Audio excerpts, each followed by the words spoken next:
A millionaire's dinner turned into a nightmare when cruelty crossed the line. Watch till the end. You won't believe what happens next. Like, share, and subscribe for more powerful stories. The chandeliers sparkled above the grand dining room of the Harrington mansion, their light glinting off crystal glasses and polished silverware. The long oak table stretched across the room, surrounded by elegantly dressed guests who murmured over wine and appetizers, pretending not to notice the tension rising in the air. At the head of the table sat Victoria Harrington, her emerald gown hugging her tall frame, her diamonds catching every flicker of light. Her husband, Richard Harrington, sat beside her, his gray eyes distant, his face unreadable. Dinner had begun perfectly. Polite laughter, the clinking of forks, the hum of conversation. But it all changed when the first course was served. A bowl of creamy soup, steaming and fragrant, was set before Victoria. She lifted the spoon to her lips, tasted and froze. The silence was instant. Every eye turned toward her. Her jaw tightened. Her lips curled into a sneer. "How dare you serve me this?" she hissed. "What is this? Garbage!" The words sliced through the room like a blade. Guests stopped mid-bite. Even the violinist in the corner faltered for a moment. Standing at the far end of the table was Naomi Bennett, the young black maid who had spent the entire day preparing that meal. She was only 25, but carried herself with quiet dignity that made her seem older. Her brown skin glowed softly under the light, though now her face paled as she froze in place, hands gripping her apron. I followed the recipe exactly, ma'am," she whispered, her voice trembling. Victoria's eyes narrowed. "Don't you dare talk back to me." She slammed her spoon down, the clang echoing like thunder. "You've embarrassed me in front of my guests again, Naomi. Are you this incompetent? You can't even cook soup?" Gasps spread around the table. One woman tried to interject, "Victoria, maybe it's just," but stopped when Victoria's glare cut across her. At the far end of the table, Richard's hands tightened on the arms of his chair. He didn't speak. Not yet. His jaw flexed, the muscle twitching near his temple. Naomi stood frozen, trying not to shake. The humiliation burned through her chest, but she forced herself to bow slightly. "I'm sorry, ma'am. I'll prepare something else." "Don't bother," Victoria snapped, pushing the bowl away. "You've already ruined dinner. Maybe you'd do better working at a kennel." Laughter didn't come. Not a single guest dared to breathe. The air thickened, heavy with discomfort, and then, before anyone could react, Victoria grabbed the steaming bowl with both hands. "Let me show you what you deserve for this." "Victoria," Richard began, but it was too late. The soup flew across the table, the golden liquid splattering against Naomi's chest and arm. The hiss of burning skin filled the room, followed by Naomi's strangled cry. She stumbled back, clutching her arm, the pain sharp and searing. "Naomi!" Little Lily, their 9-year-old daughter, screamed, jumping from her chair, but the family's nanny quickly pulled her back. The guests sat in shock, their faces pale. One man muttered, "Jesus Christ," under his breath. A woman covered her mouth with her hand. Naomi tried to breathe through the pain. Her apron clung to her body, soaked and steaming. Her eyes filled with tears, but she didn't let them fall. She took a shaky step forward, bowing slightly. "It's all right, ma'am," she whispered. "I'll clean it up." The words, soft, humble, broken, echoed through the still room. Victoria leaned back, swirling her wine with satisfaction. "Pathetic," she muttered loudly enough for everyone to hear. Richard's fingers gripped the tablecloth so tightly that his knuckles turned white. His chest rose and fell with slow, heavy breaths. Still, he said nothing. His silence, however, spoke louder than any outburst could. Lily's eyes filled with tears. She looked at her father, her small voice trembling. "Daddy, please, say something."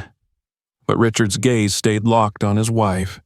Across the table, whispers spread. "She threw boiling soup at her. My God, did you see her arm? This isn't a tantrum, it's cruelty." Naomi bent to her knees, gathering the shards of porcelain from the floor, each movement stiff and careful. Her hands shook, the pain almost unbearable, but she moved quietly, trying to disappear. Victoria's laughter broke the silence. "Look at her crawling like a beggar," she said with a cold smirk. "She should be grateful she has a roof over her head."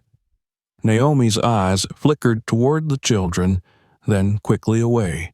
She whispered, "I'm sorry, ma'am," her voice trembling. That was the moment something deep inside Richard cracked. He remembered the nights when Naomi stayed up with the children while Victoria was at charity galas and dinner parties.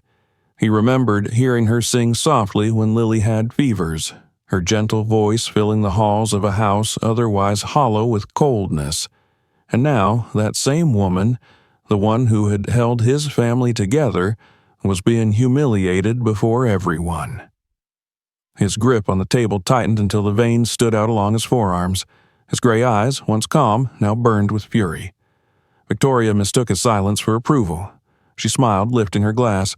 "Well, at least someone here knows their place," she said lightly. But as the words left her lips, Richard's glass shattered in his hand. The sharp crack startled everyone.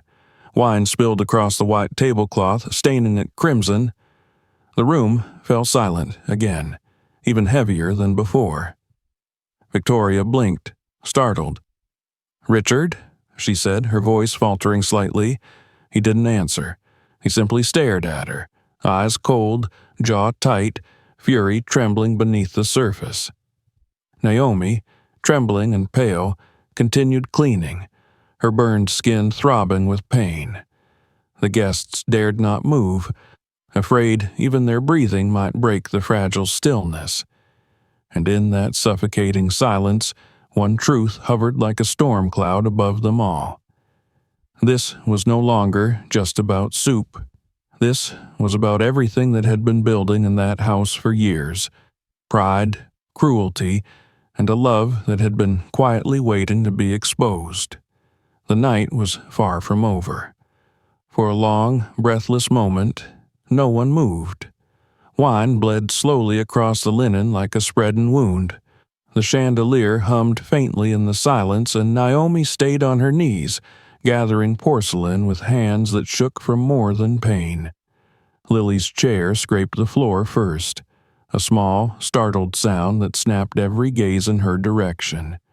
"Naomi," Lily whispered, not to her father or mother, but to the woman on the floor. In the next heartbeat she ran, satin shoes pattering over marble. The nanny reached to stop her, but Lily slipped past and dropped to her knees, curling her arms around Naomi's waist. "Don't hurt her," she cried, her voice high and fierce in the vaulted room. "Please don't hurt her." "Lily!" Victoria's voice cracked like a whip. "Back to your seat, now." 7-year-old Ethan stood too, shaky and pale, and hurried after his sister. He pressed himself to Naomi's side, small hands trying clumsily to shield the scalded skin of her forearm. "She's nice, Mom," he blurted, eyes shining with tears he was fighting not to release. "She reads to us. She makes pancakes like stars. You don't." He swallowed, glanced at Richard, and finished in a small, stubborn voice, "You don't tuck us in." The words landed with the thud of a truth no one at the table wanted to acknowledge. A hush rolled across the guests. Somewhere, glass ticked as it settled. A woman's napkin slipped from her lap to the floor, forgotten. Color flooded Victoria's cheeks, a hot, furious flush that crept to her hairline. "Ungrateful," she hissed. "Both of you." She leveled a trembling finger at Naomi. "This is what you've done. You've turned them against their mother." Naomi shook her head, breath catching. "No, ma'am," she said, voice quiet but clear. "I would never." She tried to rise, tried to pry Lily's fingers gently from her waist, but her legs were unsteady and the girl only clung tighter. A few seats down, an investor with a square jaw and a taut tie muttered, "This isn't right." Across from him, his wife elbowed him sharply, eyes wide with warning. They were inside the Harringtons' home. This was not their war. Victoria's laugh was thin and sharp. "Not right." She lifted her glass, then set it down with a hard, precise click. "What's not right is a servant forgetting her place." Her gaze speared Naomi, then flicked to Richard, daring him. "What's not right is a husband who sits there and—" The word died in her throat when Richard finally moved. He didn't raise his voice first. He stood. The chair legs grated back, a slow scrape that set teeth on edge. Every face turned to him like flowers snapping toward sunlight. Though there was nothing warm in him now, he was all granite and storm. "Enough," he said, in a voice that didn't need to be loud to fill the room. The chandelier crystals seemed to vibrate with it. Victoria's spine arched as if bracing for impact. "Richard," she said, shaping his name into a warning and a plea at once. "Do not embarrass me in front of—" "In front of whom?" He swept the table with a glance that made the bravest men there look down. People who can tell the difference between discipline and cruelty. A murmur rippled along the table's length. The violinist in the corner quietly set his instrument in its case. Naomi's throat bobbed. She bent her head. "Mr. Harrington, please," she whispered, panic and gratitude forcing the words into something breathless. "It's all right. It isn't all right," Richard said, not looking away from his wife. The tendon in his jaw flickered. "It hasn't been all right for a long time." Victoria's laugh came back louder, brittle to the point of shatter. "So this is it? You perform for them?" She gestured at the guests, a sweep of diamonds and wine-stained lips. "You defend her in my home?" "Because she has done more for this family than you have," he said, the sentence landing with the dull certainty of a judge's gavel. The guests reacted as one organism, a collective intake of breath, a shiver, a scrape of silver against porcelain as hands twitched. Someone whispered, "God," so softly it might have been a prayer. Lily pulled back enough to look up at Naomi's face. "It's going to be okay," she promised, a brave lie only children know how to tell well. Ethan nodded, lifting his chin with the near-military seriousness of a 7-year-old trying to be a man. Victoria's eyes shone, not with tears, but with a rage so sheer it looked like glass. "You dare," she said in a quieter voice, the kind that coiled rather than cracked. "In front of them. In front of me." She leaned forward, both palms flat on the tablecloth, pressing creases into the linen. "She cooks and sings and crawls, and you think that makes her, what? A wife? A mother?" Her gaze slashed to Naomi again. "You are nothing but—" Richard's palm hit the table. It wasn't the loudest sound of the night, but it was the final straw. Knives quivered. One of the tapered candles guttered, casting a ripple of shadow over crystal. "Watch your mouth," he said. Victoria flinched. She wasn't used to flinching. She wasn't used to being the one under glass. "Dad?" Ethan whispered, and Richard's attention flicked for a heartbeat to his son, to the small hand still trying to cover Naomi's burn. When he spoke again, his tone lowered, steadier, more dangerous. "You don't get to tear people down because you mistake fear for authority," he said to Victoria. "You don't get to humiliate the woman who held our family together while you were busy curating a life for strangers to admire. That woman," Victoria spat, "is a maid. And still," he said, "she has shown more grace in one evening than you've managed in years." Silence swelled. The guest didn't breathe. The house itself seemed to listen. Naomi's eyes stung, and not from the burn. She wanted to disappear and couldn't. She wanted to stand, to ask him not to make it worse, and couldn't do that either. Lily's cheek was pressed to her hip. Ethan's fingers were warm against her wrist where soup had scalded skin. She swallowed once, gathered herself, and lifted her chin the smallest degree. Not defiance, dignity. Victoria saw it and mistook it for triumph. "Stand up," she snapped at Naomi, the order cracking from habit. "Stand up and apologize to my guests for ruining the evening." Naomi started to rise, a conditioned response. Lily's grip tightened, and she sank back on her heels. Richard's gaze cut to Victoria like a shadow crossing the sun. "She owes no one an apology," he said. "You do." The guest shifted as if a current had passed under the table. It changed them, that sentence. Tilted the room, slid the furniture in their minds until they found themselves on different sides without having moved a muscle. For the first time since the soup left her hands, a flicker of uncertainty crossed Victoria's face. It was brief, gone before it fully formed, but it was there. The smallest hairline crack in polished marble. "You're making a scene," she managed, clinging to a veneer she could feel slipping. "If anyone should be ashamed, it is that girl for—" "Stop calling her that," Richard said, soft and lethal. "Say her name." The room held its breath again. Victoria's lips parted and closed. She looked at Naomi, looked through her, then looked away. "Fine," she muttered, brittle. "Naomi." The name sounded wrong in her mouth, like a foreign word she resented having to learn. "Naomi ruined our dinner." Naomi bowed her head. "I'm sorry the evening was spoiled," she said gently, not to Victoria, not to Richard, but to the room, to a house that knew too many echoes and too few lullabies.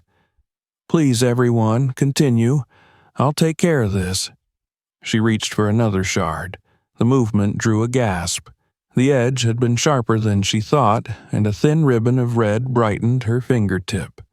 Ethan lunged for a napkin, blotting at the cut as if he could erase the world that way. That was the moment fear, real fear, moved into Victoria's eyes. Not because Naomi bled, and not because the guests watched, but because her children did, and neither of them looked to her. "You will both sit down," she said to Lily and Ethan, but her voice lacked the steel it usually carried. "Now." "No," Lily said, soft but immovable. She turned her face towards her mother with the calm certainty of a child who knows, at last, which adult in the room is safe. "We're staying with Naomi." Something in Richard's expression eased.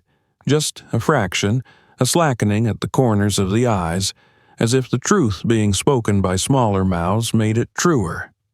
He rounded the corner of the table. Several guests scooted their chairs back to make room, wide-eyed and wordless. He extended a hand. "Naomi," he said, and when she looked up, he didn't direct her, didn't order, didn't ask anything of her dignity. "Please stand," he said, the please anchoring everything that followed. She let Lily and Ethan loosen their holds, placed her uninjured hand in his, and rose. The room rose with her and away, chairs, eyes, the temperature itself ascending a degree. Richard turned, placing himself squarely between Naomi and his wife. His shadow cut across the linen like a drawn line. "No more," he said to Victoria, and this time it was not a warning. It was a decision solidifying into a wall. "You will not speak to her like that again. You will not touch her. In this house, you will not make cruelty the price of your comfort." Victoria stared at him, and for an instant she looked, not powerful, not furious, but small, like someone who had stepped backward onto ice that didn't hold. "You can't talk to me like—" "I just did." Around them, the guests went very still, like people at the edge of a cliff watching stones loosen and fall, unsure yet which way the mountain would break. The chandelier's light threw bright facets onto the ceiling, fractured and dazzling. Somewhere, out beyond the tall windows, a car passed, tires whispering over wet street. Inside, everything waited. Victoria drew herself up, breath hitching.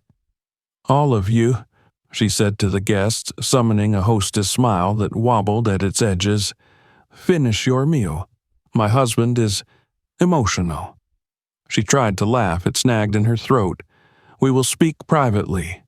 "No," Richard said, not looking away. "We'll speak now." His tone held no spectacle, no theatrical thunder. It was simple, stripped, exact. "So everyone understands where the line is." The line was there, visible as chalk on asphalt. On one side, habit, wealth, the careful curation of an image. On the other, two children holding on to the person who had made their house livable, and a man who had finally remembered what his authority was for. Victoria swallowed, gaze skittering like a trapped thing. "You're choosing her," she said, disbelief collapsing into something smaller, meaner. "Over me, in front of everyone." Richard's answer was measured, each word laid down like a plank. "I am choosing what is right." Silence again, not the hush of shock this time, but the heavy quiet of a room aligning itself around a new center of gravity. Naomi stood very still, fighting the urge to apologize, to explain, to smooth edges that weren't hers to smooth.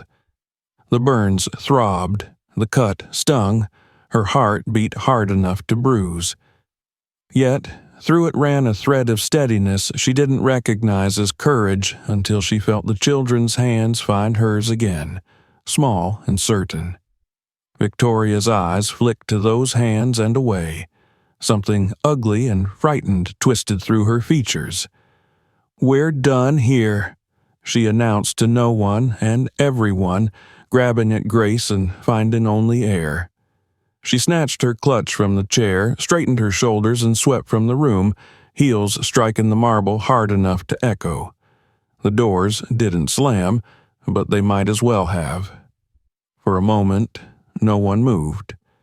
Then the investor with the taut tie cleared his throat. "Mr. Harrington," he began, standing halfway, apology and admiration jostling in his voice. "If there's anything we can—" "There isn't," Richard said gently without looking away from the space where Victoria had been. "Thank you." A few guests rose, a few sat, stunned. The violinist, hands folded, stared at the floor. Lily leaned into Naomi's side. Ethan let go of her wrist to wrap both arms around her waist. The nanny hovered, indecisive, then backed away. Richard turned at last, the fury in his eyes tempered into a different heat, steadier and cutting cleaner. "Naomi," he said, and the way he said her name made several guests glance at one another, some with pity, some with a quiet, widening comprehension. "You don't have to clean this." She nodded once, unsure what else to do with the flood in her chest. "Yes, sir." Then on a breath, "Thank you." He shook his head, once almost imperceptibly, as if to say gratitude had it backwards. He looked to his children, pulled them gently from her, and cupped Lily's cheek, smoothed Ethan's hair. "Go with the nanny," he told them softly. "I'll be right behind you." They obeyed, but only after Lily pressed a quick kiss to Naomi's elbow where the burn reddened her skin, and Ethan whispered, "We're okay," as if promising her he would keep being 7 and brave until the ground settled again. When they were gone, the room didn't get louder. It simply loosened, the way a breath finally leaves the body after being held too long. Richard faced the table one last time. "I think we're done for the evening," he said to the guests with a controlled courtesy that carried an unmistakable edge. Thank you for coming. A pause, then a dry, honest postscript, and for witnessing. He didn't look at Victoria's empty chair. He didn't need to. Everyone could feel the space she left and the different shape the room took without her in it. The night had broken. The pieces were still falling, and everyone, from the staff in the hall to the men with cufflinks and the women with pearls, understood this much. Nothing in the Harrington house would ever be arranged quite the same way again. The dining room exhaled a thin, stunned quiet after the guests began to push back their chairs, the scrape softened by expensive rugs and shock. Conversations formed and died in fragments, apologies half offered, condolences half meant, until even those frayed threads snapped and people started toward the wide doorway in an uncertain trickle. The nanny shepherded Lily and Ethan to the hall, their small hands reluctant to let go of Naomi until the very last second. Richard stood at the head of the table as if anchoring the room by force of will. "Thank you," he said again, to no one in particular, to the retreating backs, to the chandelier that still trembled faintly. His voice had cooled into something measured. "We'll be in touch." It was the polite language of business closing over the raw edge of a domestic wound. Naomi remained on her feet now. Richard had asked, and she had risen, and the difference was felt even by those already stepping into the corridor. She was no longer a figure kneeling on marble. She wasn't smaller than the table or the room. She was upright, shoulders drawn back, her burned forearm loosely cradled in her other hand, eyes lowered not in submission but in careful composure. A few guests glanced at her with tenderness that would turn into talk later, into lines of defense or attack depending on who told the story. "Mr. Harrington," Naomi murmured, every syllable calibrated not to take up more space than necessary. "May I go to the kitchen for ointment?" She wasn't asking permission to leave, only whether this was a moment to stop being witnessed. Richard nodded once. Of course. She had taken only 2 steps when the doors at the far end of the dining room burst open again. Victoria swept back in on a gust of perfume and accusation, chin lifted so high it looked like a dare. Whatever tremor had run through her when she left had been caged and dressed in fresh fury. She had changed nothing. Same gown, same diamonds, only collected herself into an instrument designed to cut. "Stop," she ordered, the command crisp as breaking ice. Her gaze skipped over guests in the doorway, sharpening with the knowledge that some still lingered. Witnesses would serve her now, she thought. Witnesses could be bent. No one leaves. She pointed at Naomi without looking directly at her, like a queen condemning a peasant.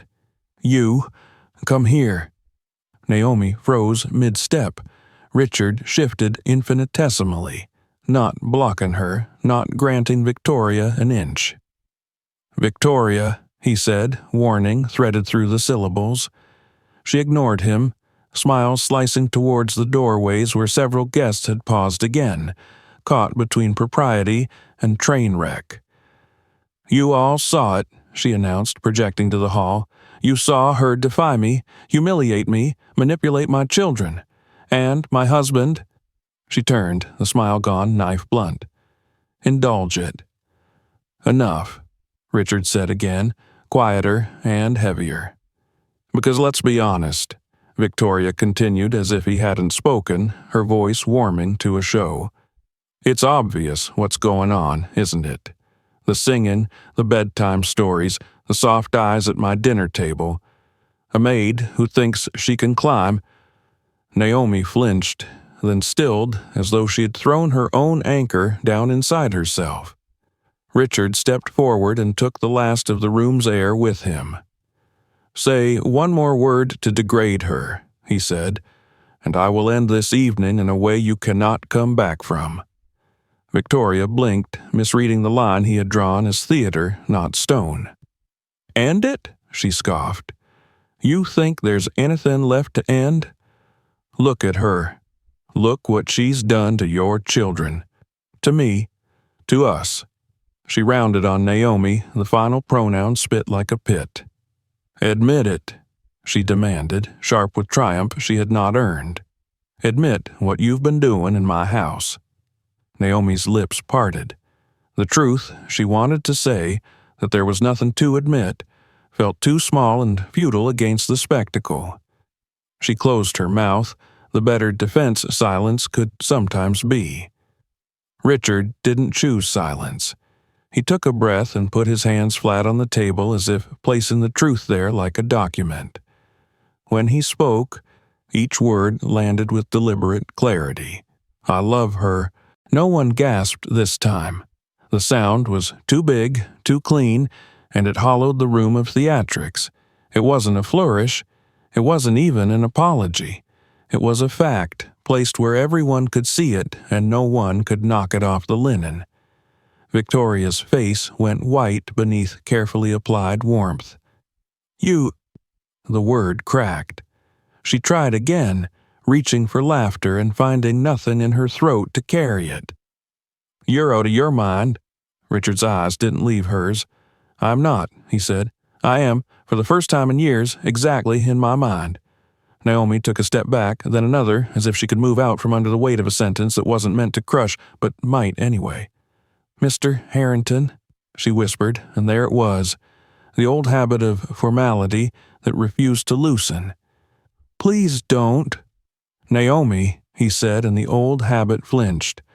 "Let me finish." He didn't turn to the guests, though they were still there, some peering around the doorframe, others hovering with the rigidness of people who had already stayed too long to claim later they hadn't. He kept his attention locked where it had to be, on the woman who had wielded humiliation like a set of matched knives for a decade, and expected never to be cut. "I don't love her because she climbed," he said, and the contempt in the word belonged to the house's old rules, not to Naomi. "I love her because she fed my children when you would not, because she held our daughter's hand through fevers when you were at events that didn't need you, because she made this home a place to return to, not a stage to perform on." His voice softened, the steel in it not gone but sheathed, "because she has more gentleness in her smallest gesture than I have seen from you in years." A murmur moved through the doorway like a breeze. Victoria shook her head slowly, as if she could undo time by refusing to accept it. "You're humiliating me," she said, brittle, clasping her hands to steady them. "In my own house, with my own guests, for a maid." "For the truth," he corrected, "which belongs to this house more than you do." She staggered back a step as if pushed. Whatever scaffolding she'd been leaning on collapsed inward, edges skittering. "You think I'll let you do this? You think I'll stand here while you—" She didn't finish. She lunged. It wasn't graceful. It wasn't even quick. It was the flailing of someone whose world had been unmasked and who wanted to tear the new mask off anything she could reach. Her hand flashed for Naomi's face, nails bright and curved. Richard moved before thought. His arm extended across Naomi's body, palm up like a barrier made of flesh and vow. He took Victoria's wrist mid-swing and held it, not cruelly, not hard enough to bruise, but with the inexorable certainty of a stop sign. "Don't," he said. The single syllable froze her more effectively than strength. For a heartbeat, every sound in the house paused. The traffic beyond the windows, the distant hum of the kitchen, the breath of the guests. "Ma'am," a man at the door said, one of the investors, tentative and firm at once. "Please." A woman beside him reached for Victoria's other elbow, and when the older woman didn't jerk away, guided that arm down, too. It wasn't restraint. It was rescue from a cliff she hadn't realized she'd sprinted toward. Naomi's back had hit the chair behind her. She steadied it, then herself. Her heart climbed hard against her ribs, and when she found her voice, it was hoarse but steady.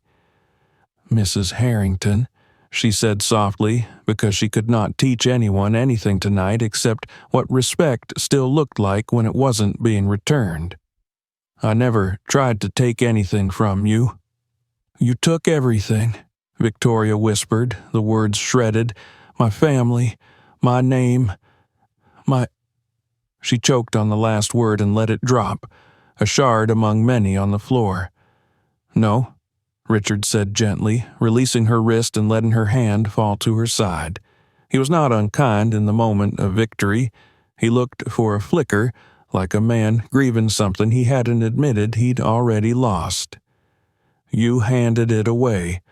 One dinner, one slight, 100 small cuts. You chose them every day." The chandelier threw fractured light across Victoria's face, revealing the ruin beneath the powder.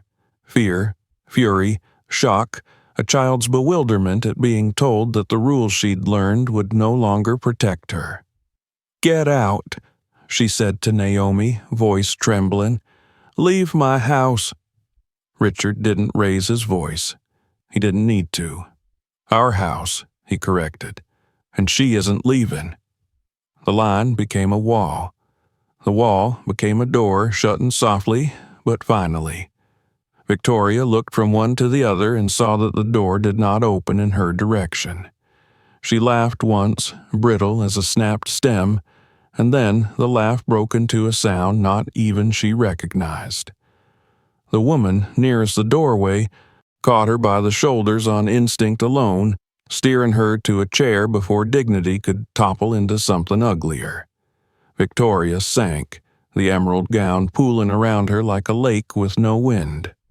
Naomi stood where she was, fingers curling and uncurling beside her skirt. She lifted her eyes at last to Richard's, the look a question he had already answered and a plea he wished he didn't hear.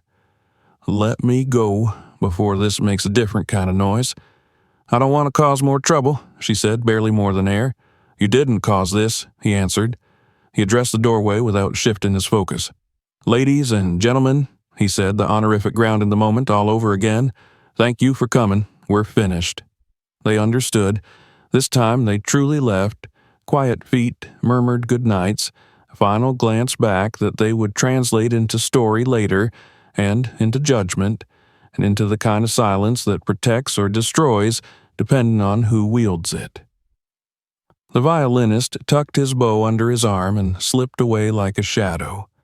The room emptied until it was only the three of them and the ghost of what the house had been an hour ago. "Naomi," Richard said, softer now that the theater had released them. He didn't move closer, as if distance itself could be the mercy she needed. "Please have the burn seen to." She nodded, a small grateful bow that was not servility. "Yes," she said, then, after a beat, "Thank you, Richard." His name was careful in her mouth, the first time she had ever let it there, and something in his face eased as if a knot had untied. Victoria stared straight ahead at a place no one else could see. Naomi turned toward the kitchen door, not fleeing, not lingering, just walking as someone who had been told, finally, that she didn't have to hurry to curb someone else's anger. Richard remained where he was, hands braced on the table, shoulders squared under a different weight. When he spoke again, it wasn't to the room, and it wasn't to Victoria. It was to himself and to whatever would come next. "This ends now." Out in the corridor, the grandfather clock began to chime the hour. The sound stepped into the room and took its seat where the guests had been, solemn and inevitable. The truth, set on the linen like an unreturnable gift, gleamed under crystal light. And something in the house, something old, something mean, finally loosened its grip and let go. Morning found the Harrington mansion hushed in the way houses sometimes are after sirens, quiet but not peaceful. Sunlight spilled through the tall windows of the dining room, catching on the faint streaks left where red wine had been blotted from linen and marble. The chandelier still glittered, but the room beneath it felt altered, as if the air itself had been remade in the night and settled into a different shape. Richard stood by the bay window without his jacket, sleeves rolled to the forearms, the white of his shirt stark against the dark paneled wall. He had slept briefly, if at all, in the small hours after the guests were ushered away, after the children had been calmed and tucked back into bed. He checked on Lily and Ethan twice more before dawn, standing in their doorways long enough to watch breath lift and fall beneath blankets. Now, he stared through glass at a wet ribbon of street, the city resuming its indifferent rhythm. Behind him, the door opened and closed on softened hinges. "Richard," Victoria said. Her voice was hoarse, scraped thin by a night of rage that had burned down to ash. She crossed the threshold with the careful grace that once had signaled command, and now looked like a person trying not to step on broken glass. Her emerald gown was gone, replaced by a cream blouse and black slacks. Her hair was pulled back with less precision than usual, stray strands reminding her that mirrors had not been kind at dawn. Mascara, hastily repaired, couldn't disguise the blotched edges of her eyes. He didn't turn at the sound of his name. His reflection held her at a distance. Victoria standing behind him twice, once in the room and once in the glass. "Please," she said, the word awkward, unfamiliar. She clasped her hands. "I was angry last night. I drank too much. I lost my temper." The cadence of contrition, practiced in charity galas and boardrooms when apologies were currency, faltered against the grain of real consequence. "I didn't mean to humiliate anyone." Silence. He let the sentence sit and wilt in its own heat. "If you give me another chance," she continued, the urgency rising, "I'll be better. With the staff. With the children." She caught herself, corrected. "With Naomi." The name caught on her tongue like a fishbone. "We can get ahead of this. Craft a statement. People will understand." Richard turned then. No theatrics, no slam of hand against table, just a face that looked older by a few years than it had the night before, and a gaze stripped of any impulse to pretend. "This isn't about last night," he said. Victoria's mouth opened, her shoulders stiffened. "Of course it is. Everyone was here. They saw. This is about years." He spoke evenly, the ledger being read from top to bottom. Years of belittling the people who make this house run. Years of treating the children as an audience. Years of mistaken fear for respect. He looked past her to the table, to the place where Naomi had knelt.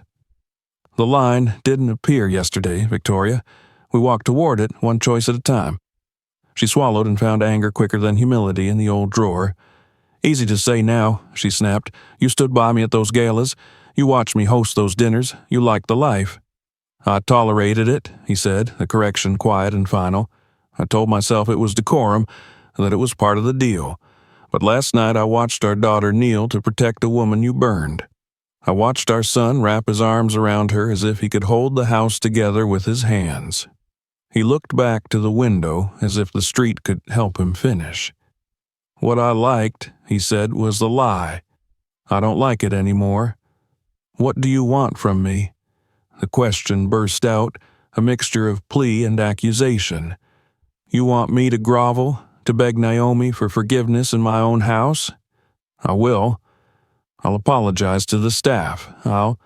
She stopped because she could hear the absurdity in the way the sentence rounded on itself and ended in a cul-de-sac. "I will try." He studied her a long beat.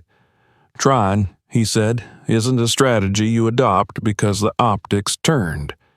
It's what you do when you recognize other people as real."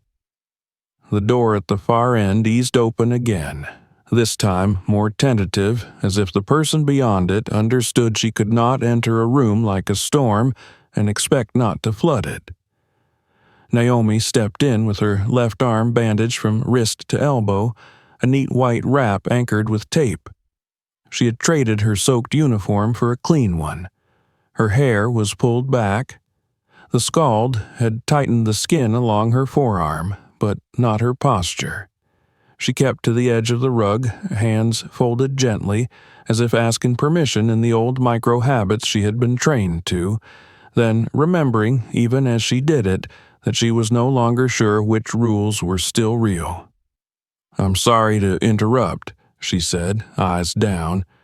"I wanted to bring the housekeeper the morning list. I can come back." Richard turned toward her fully. "You don't have to apologize for walking into your workplace," he said. Then, because the room was still a room with a history, he added, "Thank you." Naomi nodded, but her gaze flicked past him to Victoria and paused there, the careful attention of someone approaching a live wire. "Mrs. Harrington," she said softly, "I am—" She stopped, corrected herself, a small act that looked ordinary and felt to her like moving a mountain. "I hope you rested." Victoria stared at the bandage and flinched. The image from last night, the bowl, the hiss, the cry, flared up and threw her own words into a light she couldn't dim.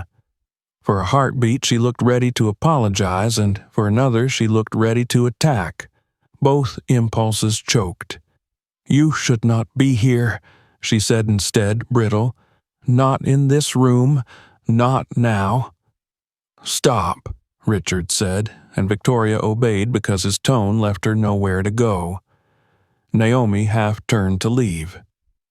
"I don't want to cause trouble," she murmured.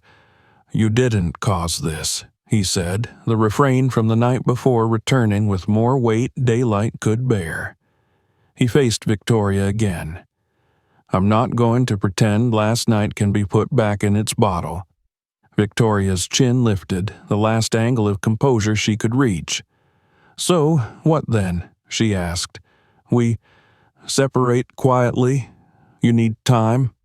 We engage counsel to manage the narrative?" She was reaching for familiar levers in a control room that had been dismantled while she slept. Richard didn't spare her. "I'm filing for divorce." The sentence carried no flourish, no temper. It arrived with the devastating ordinariness of a clerk stamping a document and sliding it through a window. Something in Victoria folded. She reached for the back of a dining chair and missed, caught the table instead, and steadied herself with fingers that gripped hard enough to whiten knuckles. "You can't mean that," she whispered. The words looked for an exit and found none. "Richard, please. Think of the children. Think of the board. Think of the press." "I am thinking of the children," he said. He didn't move to comfort her. Mercy today had a different job. They need a house where the cost of love isn't humiliation. She closed her eyes. Whether she was praying or calculating, even she didn't know. When she opened them again, the fight had ebbed, leaving a shore of disbelief. "You'll ruin me," she said, and there at last was the truth she understood best. "No," he said, and the word was so gentle it stung. "You did that." Naomi wanted to disappear. The conversation felt like a room she'd been dragged into by the force of last night's gravity, and she didn't know where to stand that would make her smaller without making herself nothing at all. "Mr. Harrington," she said quietly. Then, with a breath she decided on, "Richard." He looked at her, and the hint of a nod told her to go on. "Please don't do this because of me. I never wanted to be the reason a family broke." She pressed her palm to the bandage as if she could calm its pulse. "I can leave. Today. I can find other work. The children—" her voice hitched and steadied. "They will be all right." Richard shook his head once. "You did not break this family," he said. "You showed me where it had already split." Victoria's eyes snapped to Naomi, and for the first time since evening she didn't look at her like an object or a rival. She looked at her like a person whose existence complicated the story she had been telling herself for years. "Do you love him?" she asked. The question fell out before she could dress it in contempt. Naomi absorbed it without flinching. She could have lied. She could have refused the premise. She chose the narrow, honest path instead. "I love this house when it is kind," she said. "I love Lily and Ethan. I respect Mr. Harrington." She let the last truth rest between them without spectacle. "And I do not want to be used to hurt you." Hurt flashed across Victoria's face so quickly it could be mistaken for anger. She looked away as if scorched by something she hadn't expected could burn her. "You think words fix this?" she said, but the heat had gone out of the sentence. "You think your careful modesty makes you better?" Naomi didn't answer. There was nothing to win here and nothing to prove. She stood and waited for the next shape of the day to reveal itself. Richard eased a breath through his teeth, the decision he'd made last night clicking into place under daylight. "I will speak to the attorneys," he said to Victoria. "We'll ensure the children are protected. You'll have what you need to be comfortable." He didn't say safe.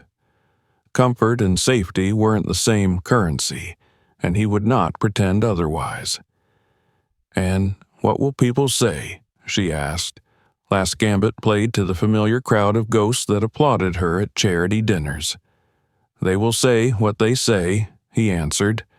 "They always do." The grandfather clock in the hall began to strike the hour, carving the morning into pieces they could survive. Footsteps sounded on the landing above. The nanny and the children, slow and eager, the hesitation in Lily's step telling Naomi she was trying to guess which adults she would find when she reached the bottom stair. "I'll tell them," Victoria said suddenly, not sure whether it was concession or reflex. "I'll tell them myself. The children." She blinked, surprised to hear the words leave her mouth. "I don't want them to hear it from anyone else." Richard studied her a long moment. "Good," he said, and the word wasn't praise so much as acknowledgement that a different muscle, long atrophied, had twitched in her. "We'll do it together." A small sound in the doorway made them both look. Lily stood there in a blue sweater, Ethan at her elbow, both of them taken in the room with quick, measuring eyes. Naomi turned instinctively, making herself a little to the side, not a wall and not a shield, only a presence the children recognized as safe. "Morning," Richard said, gentler than his face had looked all day. "Morning," Ethan echoed. Lily's gaze tracked the bandage on Naomi's arm and then leapt to Victoria's face. Something wary relaxed a notch when she didn't see fire there. "Are we okay?" Lily asked, speaking for both of them. "We will be," Richard said. He glanced at Victoria, and after a beat that felt longer than it was, she nodded. "I was wrong last night," she said to the children, the words heavy and awkward and the most honest things she had said in the room in years. "I was cruel." She swallowed. "I'm sorry." Ethan looked at Naomi, a small question seeking permission. Naomi smiled at him, soft, real, and that was enough for now. "Breakfast?" Richard offered, because some mercies are easier to accept with tea and toast and the ordinary scaffolding of a morning routine. "Pancakes?" He glanced at Naomi and almost smiled at his own misstep, then corrected gently, "I'll make them." The corner of Lily's mouth lifted despite everything. "They won't be star-shaped," she warned. "I'll do my best," he said. The children drifted toward the kitchen with the nanny, whose relief at a manageable task was a quiet thing that nonetheless lifted the room a degree.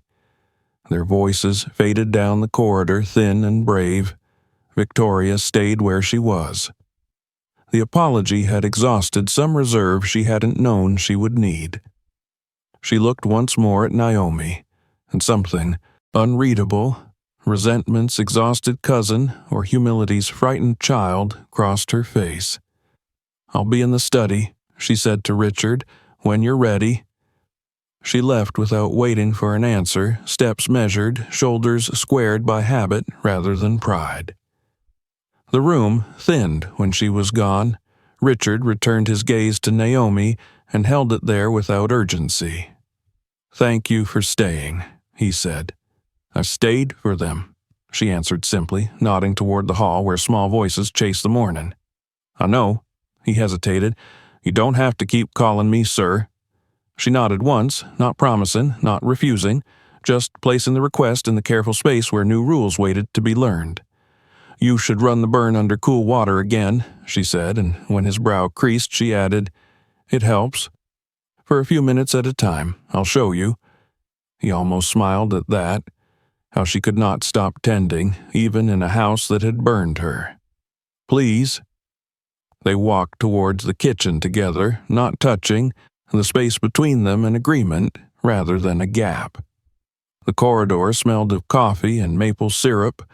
The morning was remaking itself as mornings do, starting small, a bandage checked, batter stirred, a father flipping circles of imperfect pancakes, while two children pretended not to see him fail and tried not to laugh when he did. Behind them, the dining room kept its altered quiet. The table would be set again that night and every night after, but the script had been rewritten. Somewhere between candle and linen, between silver and crystal, a truth had taken its seat and would not give it up. By noon, phone calls would be made. Attorneys would clear their schedules.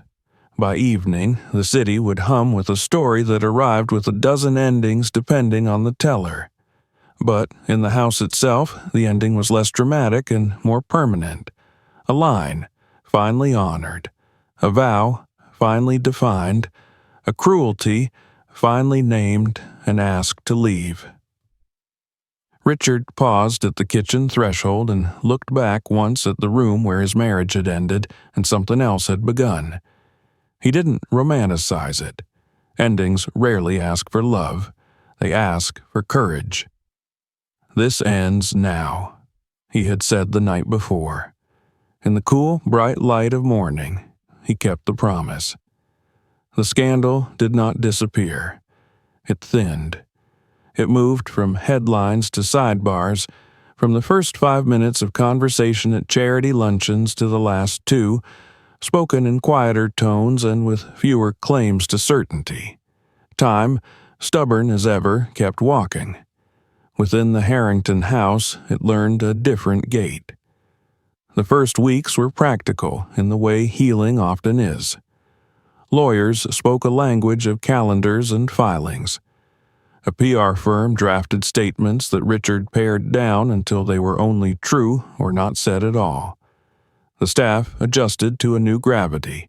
No sudden storms, no brittle evaluations disguised as compliments, no list lengthened out of anger.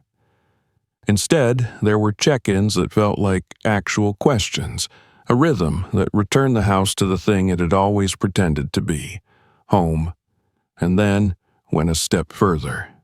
It became one. Naomi learned to move through hallways without shrinking. It took practice. Habit's muscle memory had carved into bone did not vanish because a man stood between her and cruelty one night and called the line by its name. Still, each morning she tested the floor for tremors and found none. Coffee steamed in the kitchen. The housekeeper hummed again. The handyman whistled while fixing a loose hinge as if whistling had ever been allowed to be a part of his job. On good days, Naomi smiled at that without surprise. With the children, everything grew easier and harder at once. Lily asked questions with frank, surgical curiosity. "Are we still a family?" she wanted to know. "Are you staying?"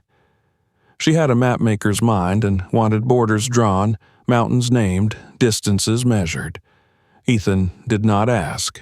He watched. He watched which adult entered a room first and whether voices rose when doors closed. He watched Naomi's bandages change color and thickness until they disappeared entirely, leaving only a faint memory of pink that, like their house, would soften into something normal in time. Richard approached fatherhood like a man who had always loved his children and had finally put words to the love. He learned to wake before them and make attempts at pancakes that initially resembled modern sculpture more than breakfast. He learned to listen even when Lily's questions curled back toward the same fear, a worry that certainty could shatter without warning. He learned to let Ethan stand on a stool and flip grilled cheese with too much butter, because sometimes victory smells like melted cheddar. As for Victoria, her name moved out of the home's daily inventory. The attorneys took over where apology could not travel. She retreated from the circuit she had been the circuit for, and those who missed her as a hostess learned to miss her as a person if they were going to miss her at all. On a rainy afternoon when the papers were signed, Richard closed his office door and let the quiet sit beside him. He didn't celebrate. He didn't mourn romance that hadn't existed in years. He acknowledged the end and walked back into the part that remained. Naomi stayed, not because she had nowhere else to go. She had been offered positions by more than one family whose wives called in soft voices to say, "We were horrified," and whose subtext answered, "We'd love to have the story in our kitchen." She stayed because Lily and Ethan's faces tilted up at breakfast to find her, because the house itself seemed to breathe more easily when she crossed a room, because Richard asked with a respect that made the question safe to consider. Her title changed in the ledger where payroll is kept.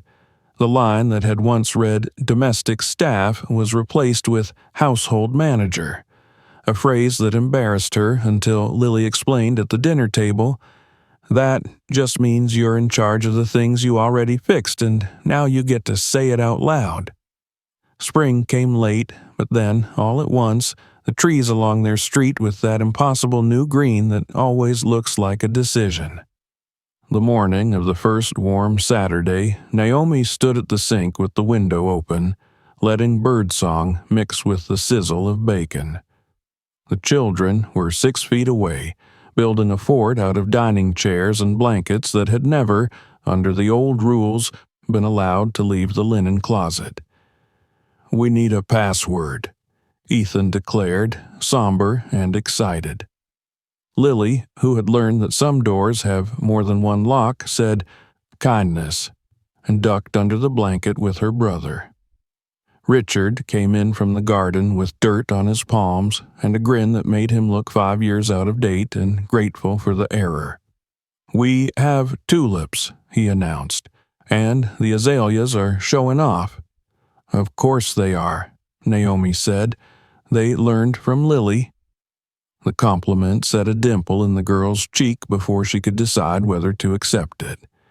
Ethan popped his head out of the fort long enough to agree with a solemn nod and vanished back into their cloth-walled republic. Days like that multiplied. Not perfectly. There were spelling tests that refused to spell themselves, and a bout of strep that ran through the house as if tagging everyone in turn, and a scheduling mess with the custody agreement that had to be sorted with adult voices and adult patience. But the house, its hallways, its corners, its quiet places, changed. The room where a bowl had flown and a life had pivoted became the room where board games lived now, the kind that teach counting without telling you they're teaching. The chandelier still glittered, but it did not preside. It merely shone. When the city's gossip finally exhausted itself, what remained were people who had actually seen the thing happen and had to decide who they planned to be in its aftermath. A few sent letters to Naomi that she didn't answer. 2 of the investors' wives asked if they could bring over casseroles and talk. Naomi said yes to one, no to the other, and learned that her no was as holy as her yes. The housekeeper joked one afternoon, "You know you're the boss when folks start asking your permission to be kind," and Naomi laughed, a sound that, even to her ears, had become easier. The day Richard asked if they could talk, he did it in the smallest room in the house, the mudroom by the back door, because he did not want size or grandeur to confuse the thing he was trying to say. He held his hat in both hands and studied it as if it could tell him whether honesty looked better with the brim up or down. "I don't want to presume," he said. "Not about us. We've lived half our lives with presumption dressed up as courtesy." Naomi waited, quiet enough that he had to finish, brave enough that he could. "I love you," he said simply. "I loved you the night I found the courage to say it. And I love you in the mornings when Lily steals the last blueberry and Ethan tries to pretend he didn't help. I love you when you're tired and when you remember not to be. If you can't, if you don't, then I'll go on being grateful for what you've given this house and me. But if you do, I would like to build the rest of it with you. Not in secret, not under someone else's roof, in daylight." Naomi had imagined a dozen versions of this moment, most of them heavy with music or crisis. This one had a rubber mat underfoot and a peg rack of raincoats. She realized with a warmth that began low and spread that this was better. "I can't love you the way a story loves a twist," she said, voice steady. "I can love you the way a morning loves coffee and a night loves a light left on for someone to find their way. I can love the work of it." She smiled, not shy, not bold, just certain. "I already do." The wedding, when it came, surprised the few people who still believed every Harrington event would be engineered for spectacle. It wasn't. It was planned for ease and truth. They chose a chapel that smelled faintly of lemon oil and old books, with stained glass windows that caught afternoon and poured it back onto the pews in panes of jewel color. The guest list was short. A handful of friends who knew how to sit inside quiet without trying to fix it, the house staff, 2 teachers who had read Lily back to herself on hard days and taught Ethan that his kindness wasn't a secret he had to hide to be brave. Lily and Ethan dressed themselves twice that morning, first in outfits that bristled with ruffles and tiny ties, then in versions that felt like them. Lily settled on a blue dress with a hem she could run in. Ethan chose a jacket 1 size larger than he needed. "So I can grow into it," he declared, satisfied with the metaphor. Naomi's dress was not extravagant. It fit her the way her life had begun to, simply, without apology. When she looked in the mirror, she saw a woman whose bandages had become a thin line, and whose voice took up the space it was due.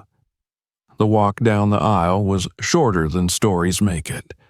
That felt right. She did not need distance to earn what waited for her at the end. She had already walked what mattered. The children went first, solemn with delight, scattering white petals with an accuracy that impressed the sexton. Richard stood by the altar in a suit he hadn't worn since a friend's funeral, and it pleased him in some private way to use it for the other end of the human spectrum. When Naomi reached him, Lily squeezed her hand once, hard, and Ethan whispered, "You look like a secret that decided it didn't need to hide anymore." She blinked a laugh away, and even the pastor smiled, that rare smile officials allow themselves when they are both witnesses and believers. The vows were brief, almost businesslike in their structure. They spoke of duty because love without duty had broken a house. They spoke of tenderness because duty without tenderness had no reason to stay. Richard's voice shook on the first line and steadied by the third. Naomi's did the reverse.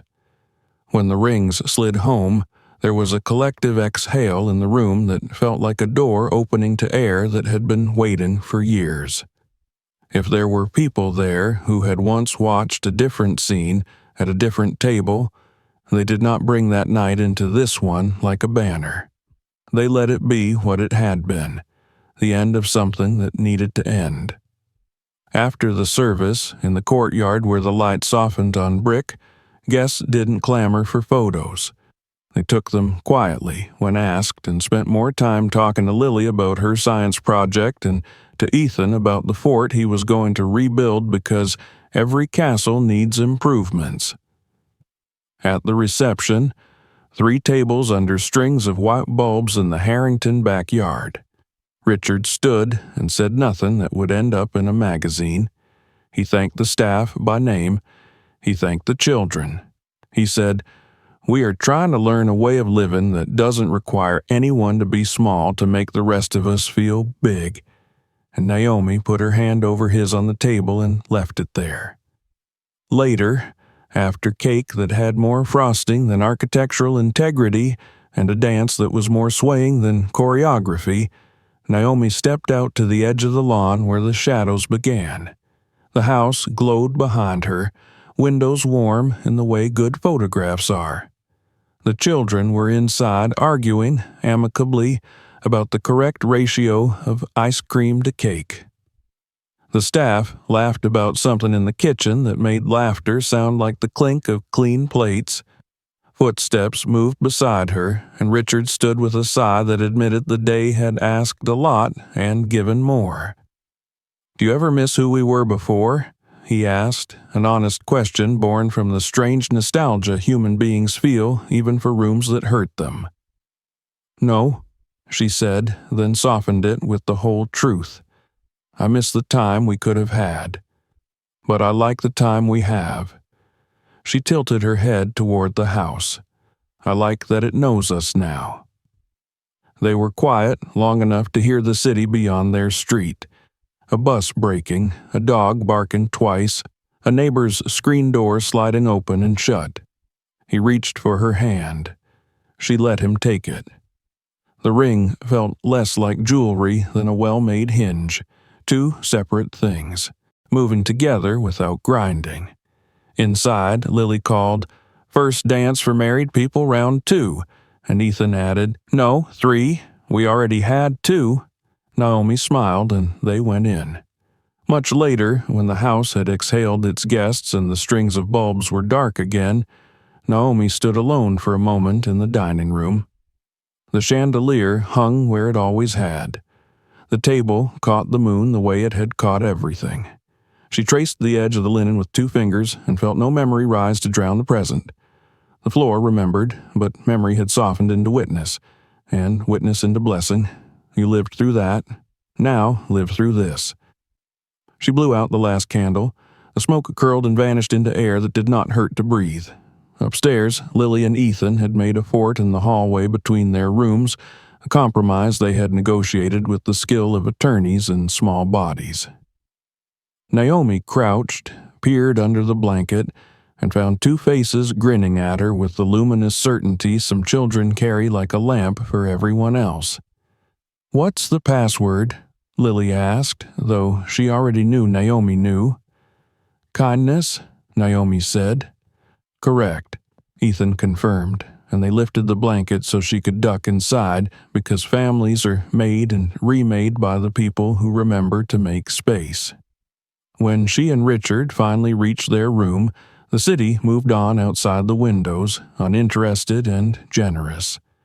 They stood a minute without speaking, hands still linked from the hallway, and then he said, "Thank you for staying." "I didn't," she answered, smiling as she let go to turn down the bed. "I arrived." In the dark, the house held them the way good houses do, without claiming them, without demanding they pay for comfort with pieces of themselves, without pretending that walls can fix people. Morning would come, and with it a leak in the upstairs bath or a math worksheet or a meeting with contractors about the porch. Weeks would add up. Tulips would bow their bright heads and make room for summer. The chandelier would gather dust and be wiped clean by hands that were not punished for leaving fingerprints. Life would ask for attention. They would give it.